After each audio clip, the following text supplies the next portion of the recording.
Olá! Sejam todas e todos muito bem-vindos.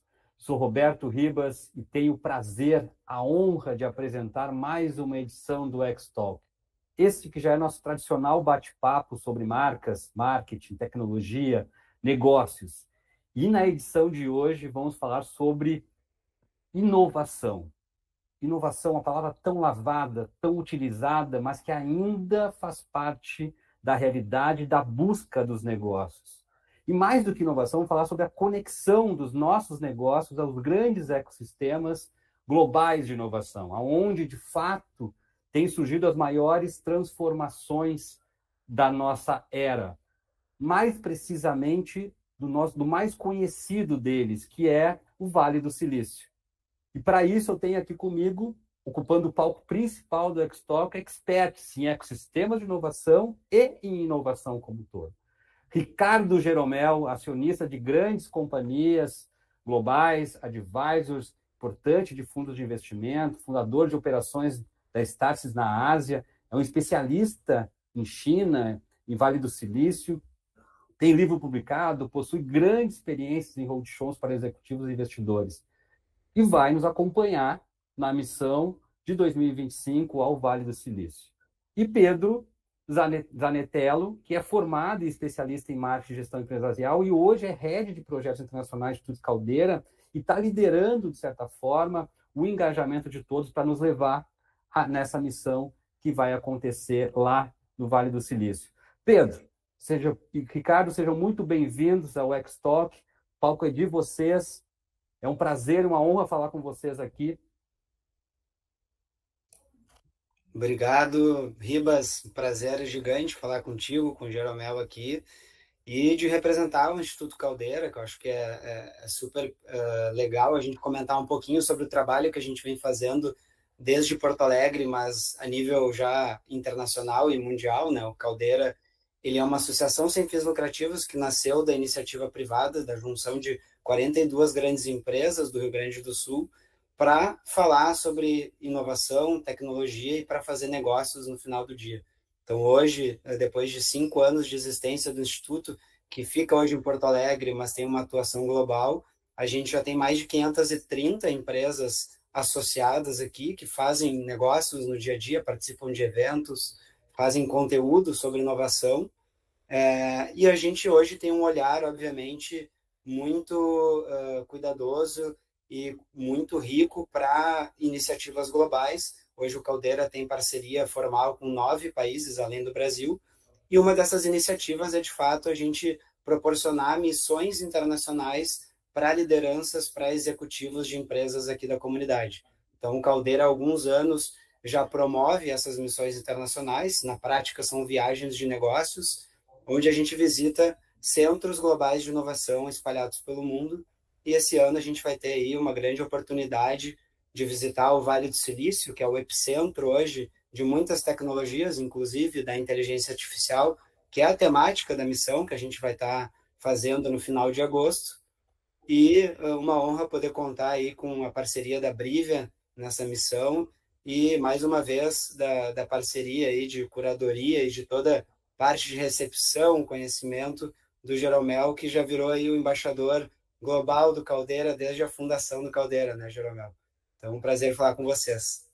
Foi um prazer, uma honra estar aqui. Eu tenho que contar para vocês como é que eu virei o embaixador global do Caldeira. A história é o seguinte: antes de nascer o Instituto Caldeira, vocês sabem por que tem esse nome?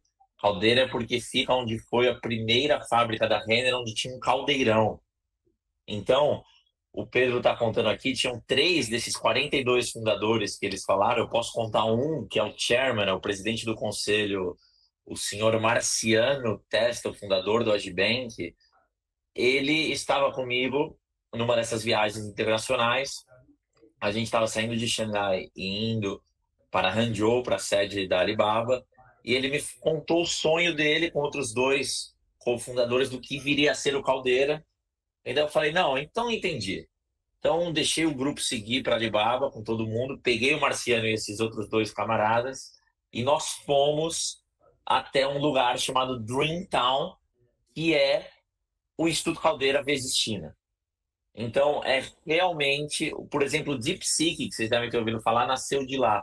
E por que que eu começo contando essa história? Porque aquele dia o Marciano foi, junto com o Chris Galó e o Ricardo Correia, os três foram lá e conheceram a presidente do Dreamtown, e ela contou como nasceu o Dreamtown, que teve impactos muito profundos na China e logo no mundo, e ela fala, cara, o que a gente tentou fazer aqui foi replicar o local mais inovador do mundo. E aí ela nem precisou falar qual é. É São Francisco. Foi e é. E a China luta dia e noite ferozmente para que não continue sendo, que no futuro não seja, mas é inegável. E se você tem dúvidas disso, aliás, sempre que você tiver dúvida de alguma coisa, igual a AI, às vezes é difícil de entender. Tem um pessoal que é muito inteligente, mas não se comunica tão bem, não é tão didático. Cara, quando você tiver dificuldades de entender alguma coisa, siga o dinheiro. Siga o dinheiro, siga o dinheiro, que você acha várias respostas. E quando você segue o dinheiro, vários caminhos de inovação levam para um lugar só, que é para o Vale do Silício. Nenhum local do mundo rola mais grana em inovação do que lá. E isso não é de ontem, não é só de hoje. Se você olhar no começo da década de 90, o tal do Venture Capital praticamente só existia nos Estados Unidos, com uma concentração absurda no Vale do Silício. Quando o Xi Jinping assumiu o poder em 2012, a China não representa nem 25%. Depois de 2017, por um breve período, a China acaba investindo mais dinheiro de venture capital em startup do que os Estados Unidos. Só que isso foi só um blip, foi só um acontecimento mais isolado. Hoje não tem nenhuma região onde rola mais capital do que no Vale do Silício. Só que capital é uma das coisas fundamentais para ter um polo de inovação. Sem dúvida é importante. A outra coisa é talento. Então, o Vale do Silício não seria o epicentro de inovação global se não tivesse Stanford e Berkeley e outras universidades. Roberto, posso te pedir para colocar no mudo, que está dando um barulhinho aí, por favor? Claro. Aí, obrigado. Então, esse tipo de coisa, a gente, na nossa imersão com o Caldeira, são locais que a gente adora visitar. Como fazer para a academia impactar nos negócios? Então, quando nasceu o Caldeira, vocês devem ter ouvido falar do Pacto Alegre, as diferentes universidades se uniram e se unem em prol do ecossistema. Então, saber usufruir da parte acadêmica é fundamental. A outra parte muito importante, que nenhum epicentro de inovação no mundo consegue atuar sem ter isso bem azeitado, vamos dizer assim, é a parte governamental. Sim, muitos de nós, quando falam em governo, meu Deus, tenho alergia, se eu puder passar o mais longe possível. Mas as políticas públicas acabam sendo muito importantes. Não teria Vale do Silício se não fosse a atuação do governo americano, que naquele contexto de Guerra Fria quis tirar um pouco do polo da costa oeste e colocar também da costa leste, lá de Harvard, MIT, e colocar para a costa oeste. Isso realmente mudou tudo, o funding e todo o apoio, e até o governo sair do meio do caminho. O que a gente vai ver lá, o Vale do Silício, essa região tão nobre, é composta por várias cidades diferentes. Nós passaremos por São Francisco, onde eu tive o prazer de morar por alguns anos. São Francisco só tem 800 mil habitantes. Pedro, qual que é a população de Porto Alegre? Tá em torno de 2 milhões, e se pegar... Olha aí. Então, os residentes, né, de São Francisco é uma cidade com pouca gente, com umas restrições para construção bizarramente inacreditáveis. Vocês vão ver prédios, algum outro, só o Salesforce Tower, que da última vez, na última missão com o Instituto Caldeira a gente foi, que é o prédio mais alto da região. Mas, enfim, então o governo sair da frente é um negócio importante também e facilitar. E o Vale do Silício tem uma particularidade que as empresas lá fundadas, 40% plus, né, mais de 40% das empresas fundadas têm algum cofundador que é estrangeiro, que não nasceu nos Estados Unidos. E se a gente for olhar o dado das pessoas que lá vivem, trabalham, habitam, que não nasceram no norte da Califórnia, é mais da metade. Então acaba que é um local de imigrantes, ou de migrantes, até americanos de outras regiões. E por ser um local de imigrante, acaba tendo uma ideia que eu pensei muito nisso, que em outros locais é muito diferente, mas esse negócio da colaboração lá é muito diferente. E é parte de um ecossistema vibrante, os diferentes entes realmente colaborarem. E aí lá tem uma outra coisa que é mais um mindset, é mais uma cultura, que é a completa admiração ao empreendedor, o startupeiro. E eu falo isso com bastante convicção, e eu tive uma empresa lá no Vale do Silício em 2015. A gente levantou mais de 20 milhões de dólares para fazer um time de futebol com uma startup de tecnologia. Então o nome do time era San Francisco Deltas. E aí o time foi campeão no primeiro ano que jogou, em 2017. Jogou um ano só da Liga Nacional na segunda divisão e foi campeão, mas a liga onde a gente jogava deixou de existir, então o time fechou as portas. Quando o time fechou as portas, aquele processo, eu já sabia que isso ia acontecer, porque nessa liga, se você era dono de um time, vamos falar que tinham 10 times na liga, se você era dono do time, você tinha 10% da liga. Então teve a reunião dos donos e a gente falou, não, esse vai ser o último ano. E aí eu ia conversar com os meus amigos, ia fazer o que acho que a maioria das pessoas fazem, ou até um negócio do Vale, eu ia tomar chopp, ou encontrar com o pessoal, sair para caminhar e falar, cara, meu time vai acabar. O cara, como assim? Eu sou sócio torcedor, eu sou season ticket holder, eu te apoio, eu tô lá todo final de semana, como é que o time vai acabar?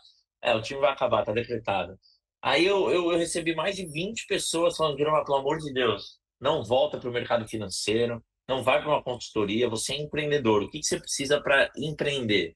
No Brasil, muitas vezes, quando a gente fracassa, quando quebra uma empresa, quando você vai contar a história, você dá uma desculpa. Você fala, eu quebrei porque o governo, porque o meu sócio me roubou. Você dá uma desculpa qualquer.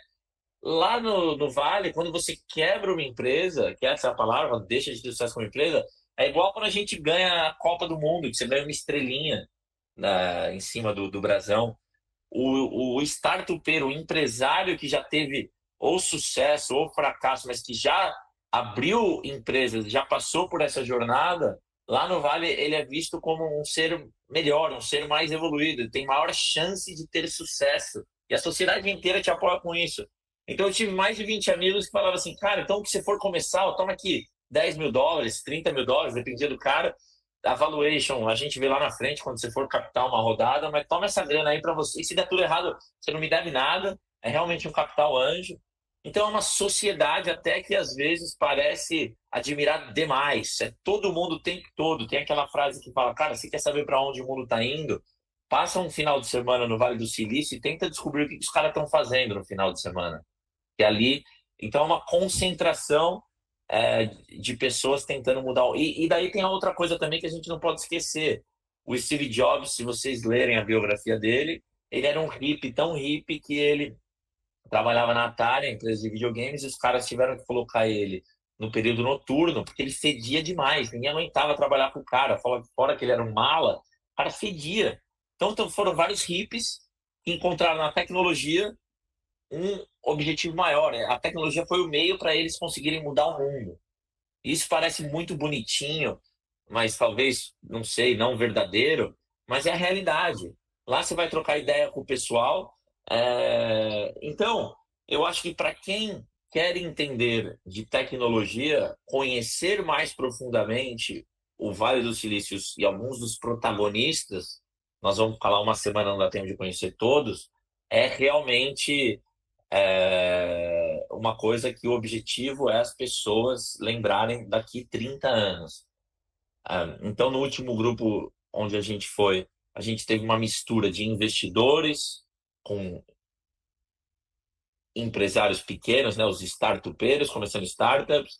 A gente falou com grandes empresas, porque a grande empresa ela tem um papel fundamental no ecossistema, que é, ser cliente das startups, e número 2, comprar algumas startups para dar saída para os investidores e reciclar esse capital e o empresário começar outra. Nós vamos falar com entes governamentais, que é fundamental. Vamos nas universidades. A única coisa que a gente não fez e provavelmente não fará, que também é fundamental num ecossistema de inovação, que eu deixo embaixo do governo, que é a parte militar. que, de novo, o Vale do Silício não seria o Vale do Silício se várias pesquisas que começaram no âmbito militar e depois migraram para o âmbito civil. Por que você acha que Israel é um dos grandes polos de inovação do mundo, né?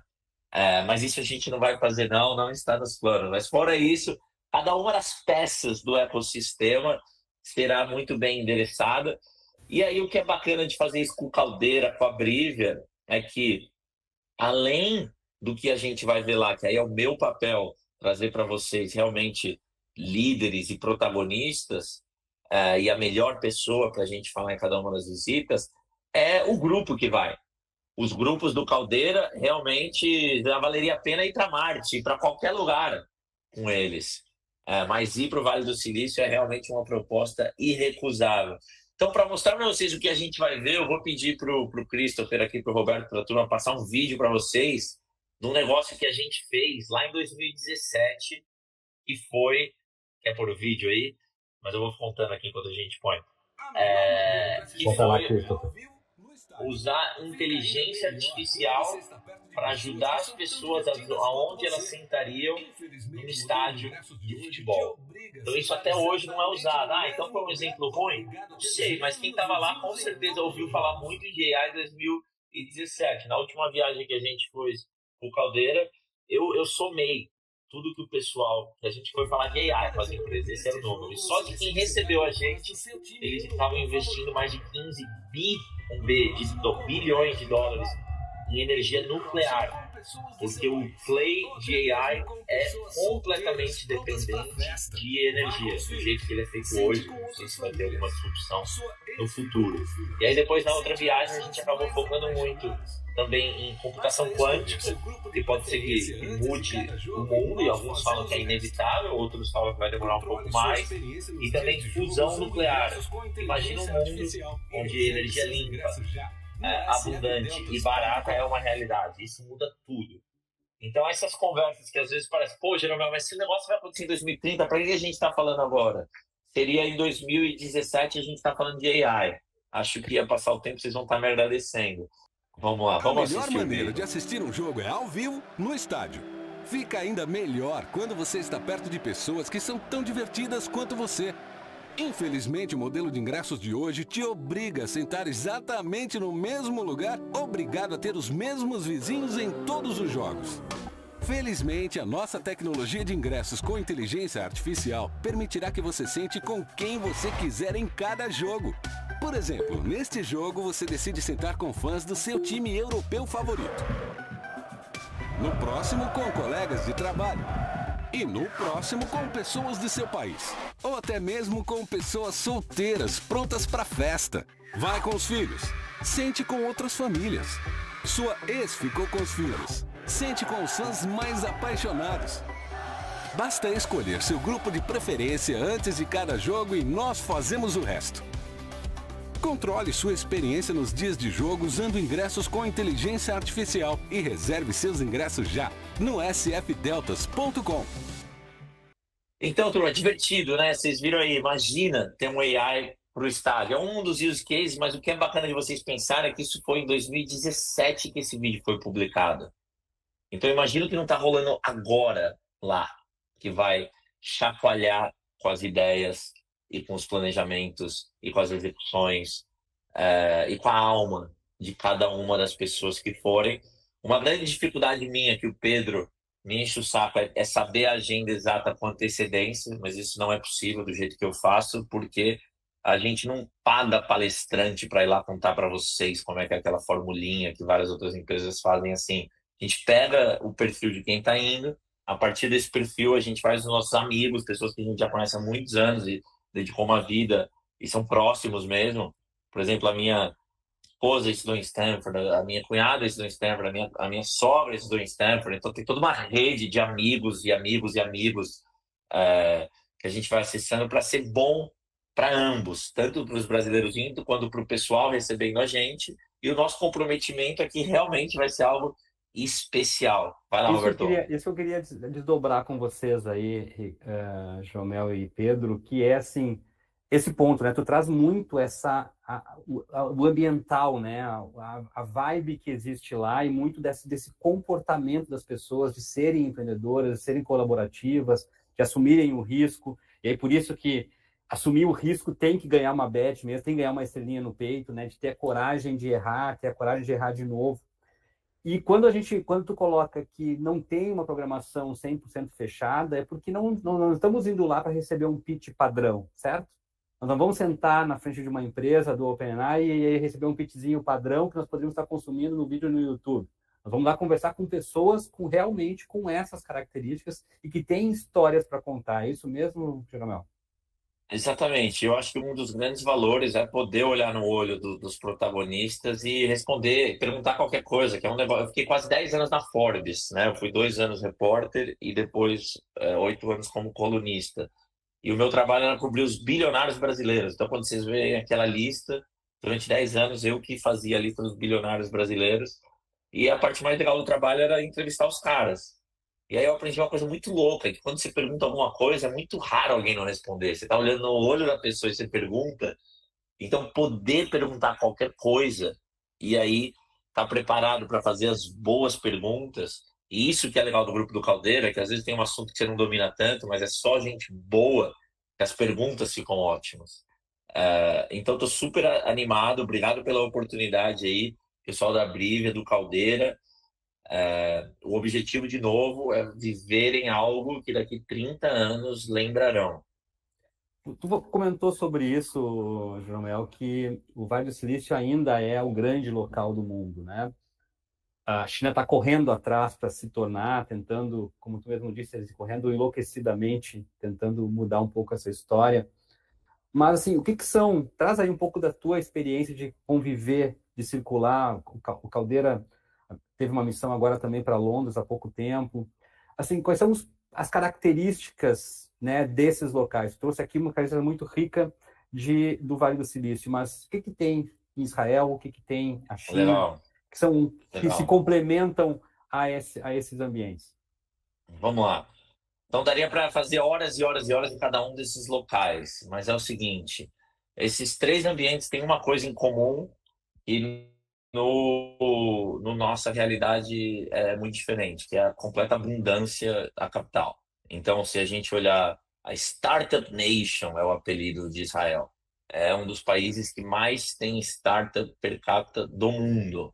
Eu acabei de voltar dos países nórdicos e a Suécia fica em segundo. Mas lá você tem uma ideia brilhante, você tem um background bacana, vai ter dinheiro a rodo e os caras. E a lógica do investidor de venture capital ele tem que fazer um investimento que se a empresa tem que ter potencial de virar um unicórnio, tem que ter potencial de virar mais de $1 bilhão. Não são todos os negócios que precisam ser unicórnios para ser um bom negócio, para ser rentável e para ter um impacto global. Mas para o investidor de venture capital, se isso não for a ambição do fundador, ele não pode investir nessa empresa. Então, isso muda completamente o jeito de fazer empresa. Na China, tem um papel muito diferente, que o governo é onipresente, e na China, eles começaram depois, né?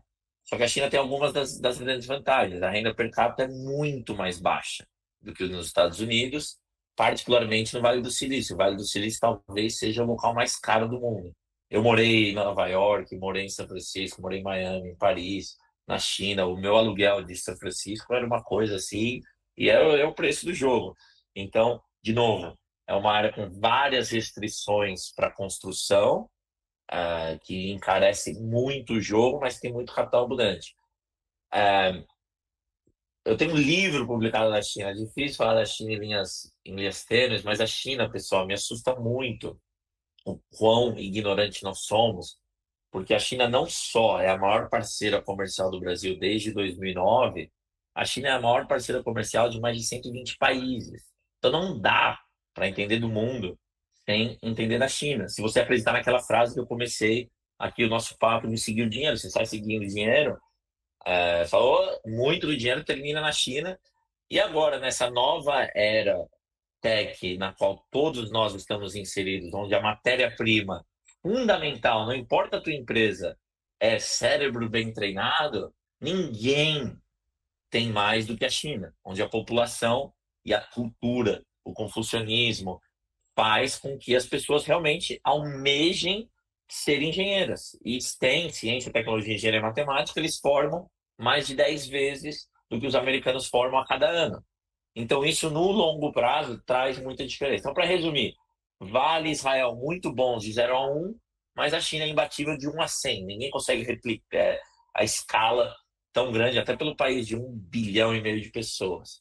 E vindo para o Vale, o ambiente que é mais próximo cultural da gente, todos nós que estamos aqui participando desse bate-papo e assistindo aqui, sabemos o que é o sonho americano, entendemos aquilo, e é uma região que é aberta para realmente quem quer mudar o mundo. Se você for lá falar do negócio rentável, que vai dar 10 milhões de dólares de dividendo ao ano, ninguém vai se interessar. A grande pergunta lá é qual que é a tua visão, cara?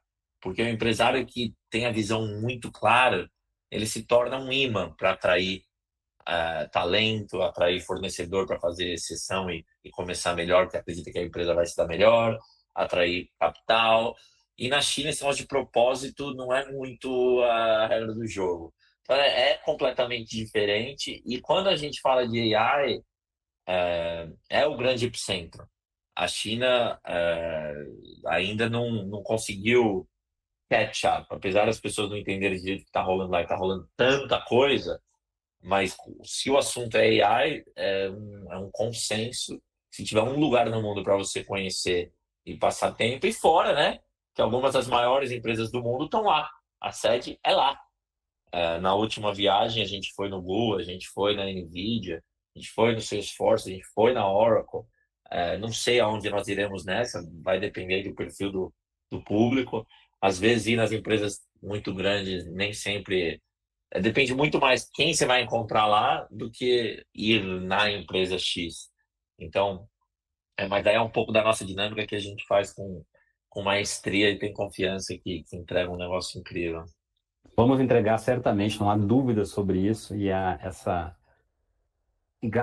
exatamente essa questão de com quem você vai falar que é o mais importante do que efetivamente o conhecimento está à disposição da gente há muito tempo. Pedro, dá um serviço para nós aí, quando vai acontecer, né? Quantas pessoas vão, sim, fala um pouco assim de, apesar do Jeromel que não dizendo que está construindo isso ainda, existem algumas dinâmicas, né? Algum período que vai acontecer isso, enfim, algumas empresas que a gente vai conseguir ter clareza que vai visitar. Fala um pouco mais sobre a missão Caldeira, enfim, para o Vale do Silício. Bom, essa missão do Vale, então, vai acontecer de 24 a 29 de agosto, então, final do mês que vem, estamos chegando perto aí da data. Ela inicia num domingo, né? Então, normalmente a gente, de propósito, né, faz o início no final de semana para o pessoal chegar com calma de viagem. Tem na primeira noite já um jantar de recepção do grupo para integração, para networking, e aí as agendas de visitas mesmo, aí parte da imersão em reuniões, conteúdos, acontece de segunda a sexta-feira. Então, a missão vai de domingo até a próxima sexta-feira, né? Como a gente já falou, foco em inteligência artificial, né? A gente está no lugar que é propício para isso. E acho que muito legal comentar, assim, que o Jeromel falou, que a gente faz questão de destacar, é que a gente visita, né, em loco todas essas empresas, tem reunião na sede das empresas e a gente vai ser recebido lá, né, por, de fato, executivos, C-levels dessas empresas que estão atuando na linha de frente dessa transformação global de inteligência artificial, de transformação digital dessas big techs, né, diferentes, né, de talvez outras propostas. A gente faz questão de citar isso porque no final do dia é para fomentar negócios não só entre o grupo aqui que sai do Brasil, mas também com o ecossistema internacional. Então, já aconteceram casos, né, da missão que a gente fez ao Vale do ano passado, né, junto com o Jeromel também, de empresas da nossa delegação que fizeram negócios com algumas das empresas que a gente visitou lá, ou de convidar C-levels dessas empresas para comporem o conselho, né, da empresa aqui no Brasil, empresas entre si que fizeram negócios depois da viagem, envolvendo inteligência artificial. Então, putz, isso que a gente se propõe a fazer, é gerar negócios e fazer algo relevante que, de fato, todo mundo vá com a cabeça aberta para poder colaborar e discutir, debater temas que são ricos, né, em tecnologia e inovação. Que apesar de nós não termos, né, a abundância do dinheiro que existe lá, nós temos a abundância da capacidade colaborativa, né, do ecossistema como um todo, né? Eu acho que o ecossistema Caldeira e o brasileiro, de certa forma, tem essa capacidade colaborativa. Eu queria até que o Jeromel falasse um pouco sobre isso, né? Os ecossistemas brasileiros e o Caldeira especificamente, assim, comparativamente a esses lugares que nós estamos falando. Eu sou um grandiosíssimo fã do Caldeira, o trabalho que eles fizeram. Se alguém me falasse lá, quando o Marciano me falou em 2019 do que era o sonho, e eu pudesse pôr o base case, o bear case, o bull case, eles bateram todas as metas, cara. Se você nunca pisou no Caldeira, pisa lá. É realmente, para mim, eu levo meu irmão lá, levo os meus pais lá. Para mim, falar com gente que está fazendo empresa é muito refrescante. O empresário, por natureza, tem que ser otimista. Não é fácil empreender no Brasil, mas não é fácil empreender em nenhum lugar do mundo. E o Caldeira está ali, eles eles incorporaram, que é o Vale, num lugar só, que te facilita muito. E você estando ali, o que já me gerou de negócio, só de estar respirando ali, as coisas vêm. Parece que vem naturalmente, você tem que estar preparado, né? Mas já encontrei tanta gente que faz a diferença e fez a diferença ali. E aí, falar dos diferentes ecossistemas no Brasil. Hoje eu estou falando aqui do Rio. Aqui no Rio tem uma iniciativa incrível chamada I12. Mas o próprio pessoal do I12 olha para cima para olhar para o Caldeira e vê o Caldeira como uma grande referência. E o I12 tem pessoas incríveis. E é do lado da minha casa, que é incrível. Quem vier ao Rio, vem visitar. Esse é o lugar, é o hub aqui. E é grande parceiro do Caldeira, o I12, hein? Aí, e não tem dúvidas, e vai continuar sendo. Então, tem o pessoal da CA, enfim, o Brasil, o Porto, tem vários dos grandes portos. Não quero passar por cima de cada um deles rapidinho, acho que vale mais a pena realmente o pessoal entender. Vai ter agora o Caldeira Week, né, Pedro? Na última semana de setembro. Coloquem no calendário de vocês. Pessoas incríveis do Brasil inteiro, do mundo inteiro estarão lá. É o melhor momento para fazer conexões, ter acesso aos melhores conteúdos e, enfim, é um dos meus lugares favoritos no Brasil e no mundo. E viver, né? Viver esse ecossistema, colaborar, trocar ideia com o cara que está do lado, passando muitas vezes por um problema semelhante ao teu, de uma outra perspectiva que você pode usar e fazer com que o seu negócio prospere ou vá além, resolva aquele problema, conversando muitas vezes com outros caras que estão empreendendo, estão buscando o seu lugar, estão crescendo, estão fazendo acontecer. Muito obrigado, senhores, né, pela Jeromel, essa tua experiência aí, cara, é sensacional, né? E vamos falar sobre outros ecossistemas, né? O palco do Xtalk está aqui à tua disposição para a gente falar sobre outras temáticas aí, sobre tecnologia, sobre empreendedorismo, sobre colaboração, trazer tua experiência para colaborar com os nossos, quem está em torno do ecossistema da Brivia também. Pedro, muito obrigado. Pessoal, todo mundo, dia 24 de agosto, pegando um aviãozinho para ir para São Francisco, conhecer. Obrigado, Roberto. Obrigado, Pedro. Valeu, pessoal. Um abraço. Até mais. Tchau, tchau. Obrigado.